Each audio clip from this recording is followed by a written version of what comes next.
হে everyone, আসসালামু আলাইকুম। চলো আজকে তোমাদেরকে পুরান ঢাকার শাঁখারী বাজারের ছোট্ট একটা ট্যুর দেই। আমরা রাতে গিয়েছিলাম অ্যান্ড আমরা শাঁখারী বাজারে যাইনি, মেইনলি আমরা পাটুয়াটুলিতে গিয়েছিলাম। তো সেখান থেকে আমরা হাঁটতে হাঁটতে ভাবলাম যে আজকে একটু হাঁটি। আমরা শাঁখারী বাজার দিয়ে হেঁটে তারপর লক্ষ্মীবাজারের ওদিকে যাচ্ছিলাম।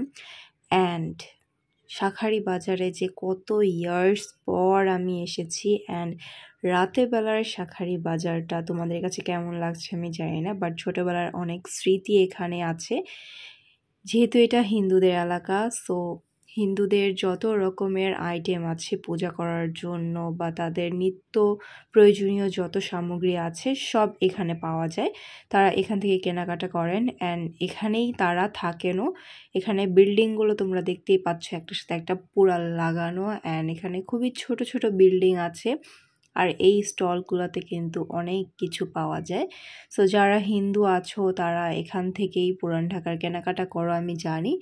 আর যারা হিন্দু আছো অন্য সাইডে থাকো, একটু দেখতে চাচ্ছ যে শাঁখারী বাজারটা কেমন, তারা অবশ্যই যে একটু ঘুরে আসবে। অ্যান্ড এখানে কিন্তু আগে অনেক মিউজিক্যাল ইনস্ট্রুমেন্টগুলো পাওয়া যেত। আমি একবার এখান থেকে 2টা গিটারও কিনেছিলাম, বাট এখন অতটা দোকান নেই। বাট এখানে এছাড়াও অনেক কিছু আছে, যেরকম হোলি খেলার জন্য এখানে অনেক রং আছে।